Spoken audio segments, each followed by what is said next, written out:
Hello to my fellow gamers, it is I, Chef Baker, and today I bring you my favorite gameplay that I got when I gamed out a while back in August. I played 2 evenings and I got all these gameplays that you've been seeing lately.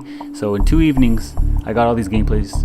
Just imagine how much epic matches I'll be uploading when I get my paws on Call of Duty 4 Rematch. I'll be playing that pretty much exclusively. Well, Gears of War 4 will be always calling in the background.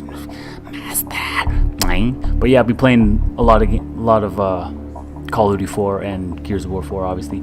Yeah, it's gonna be so much fun once I get those games. Once they can download, I already got it preloaded. I was wondering how to preload the game. I asked on Twitter. If you don't follow me, I asked on Twitter. I was like, yo, what the heck? How come people are preloading at night? It says I came too early.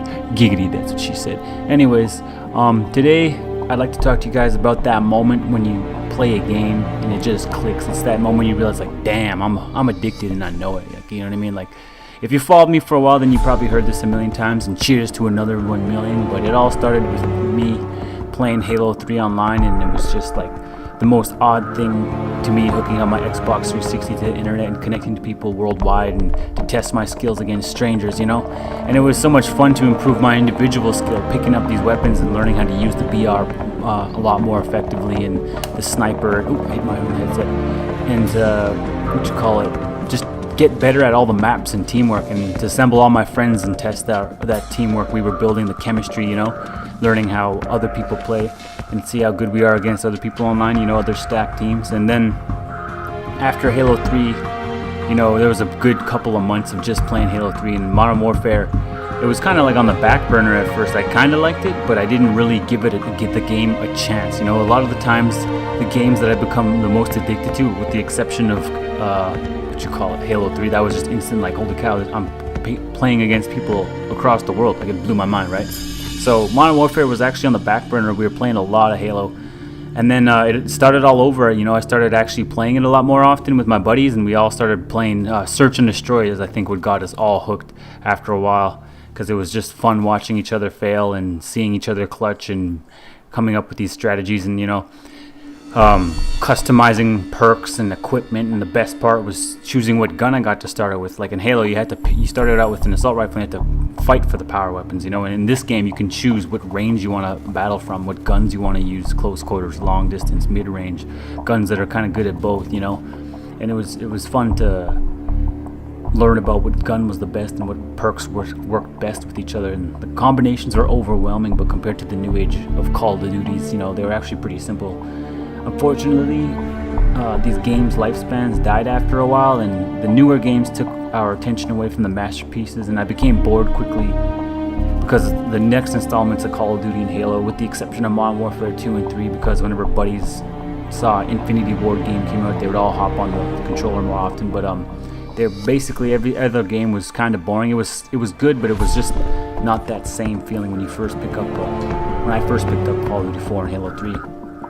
So years and years of kind of just being not an average gamer. The word I'm trying to look for is a casual gamer. You know, I wasn't as hardcore. I'd just pick up whenever and, you know, game out and kind of get that spark back. But it didn't last really long. And then until, as you all know, I picked up Gears of War 3, and it was the same thing. I didn't really like it that much. It was still fun, but, you know, most of the time, as you all know, I've said this a million times, you know, but I only played Gears of War 1 and 2 for the campaigns. The multiplayer wasn't that great because Halo 3 and Call of Duty 4 were a lot more fun because all my buddies are on there, you know. And the Gears of War 3 multiplayer quickly got me hooked as I learned about wall bouncing and roadie running, and multi-kills gave me the same satisfaction as I did when I got them on Halo 3. But as you know, Gears of War 3 came out 5 years ago, and so that game grew old as well eventually, and so it was back to that same old being bored with some of the newer games that are coming out. And the newest game I want to talk about is pretty much what it's all built up to, this whole damn commentary. The newest game that finally got me hooked after all these years of being bored and waiting for the next best thing is actually Rainbow Six Siege. It took me a while to get into it. I'd pick it up, play situations, play terrorist hunt, and play with my buddies online, but I wasn't all that into it. But as I got better and I started getting the knowledge of the maps and the weapons and the equipment and what are those guys called? The characters, the operators. I started learning about all these things, and all of a sudden it all started clicking, and I just loved it. And I just can't wait to hop back on. I'm actually about to do a 1v1 with Kyler Jin. He's messaging me, kind of doing this commentary real quick. Shout out to you, buddy. Yeah, I can't wait to hop on with my buddies tonight and compete with the many great teams online. It's a great competitive atmosphere, you know, and it's perfect timing now that I got hooked with this Rainbow Six Siege. You know, Gears of War 4 is going to be out. Call of Duty 4 is being remastered, and you know, it's just crazy. Perfect timing, because now I got Gears 4 and Call of Duty 4 remastered and Rainbow Six Siege, and I'm probably going to hop on to what you call it, Halo 5 once Clutchin gets his Xbox back or buys a new one or whatever. But yeah, so you can expect, basically it's kind of like a channel update, and I also want to talking about the gaming moment where you're like, oh my god, this is my new favorite game. That's such a rare moment, you know what I mean? Because these great games only come out every so often, and yeah, there's 3 games that came out damn near each other, so that's gonna be awesome. So you can expect a lot of funny moments, highlights, montages, commentary, gameplays, and I want to do top 5 plays for all these games that I just mentioned. Just to reiterate, Gears of War 4, Call of Duty 4 Remastered, Rainbow Six Siege, and Halo 5. I want to do those types of videos for it, but yeah, I just gotta wait, be a little bit more patient, and yeah, I should probably end this commentary and go battle it out with Kyler Jin. I'll upload that video later, but let me talk about the gameplay real quick. Silly goose. This is like the 3rd video I have an AK with the red dot. I'm pretty sure I picked it up because I was running low on ammo, but this gameplay is one of those games that's just like, damn, I can't believe like I pulled this off. I told my buddies the score I got, and they're like, what? It's crazy. It's like damn near half. I'm pretty sure it is half the kills. Almost half the kills I got in this game. Hit markers with the M40 are a rare thing to see, but I just cannot wait to play that those games coming up. And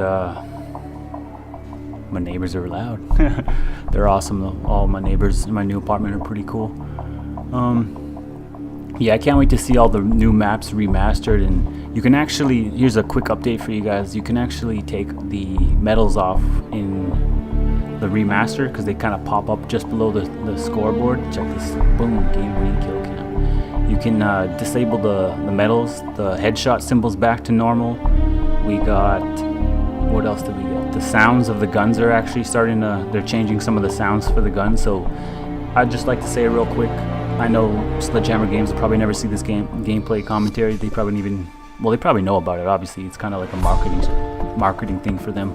But yeah, thank you Sledgehammer Games for being so dedicated to making Call of Duty 4 Remastered the best possible version of it. You know, you've improved it, and it's just a phenomenal game from what I've seen, and I cannot wait to play it. But anyways, take care, you guys. I really hope you enjoyed this commentary, and smile on your face, stay positive. All right, take care.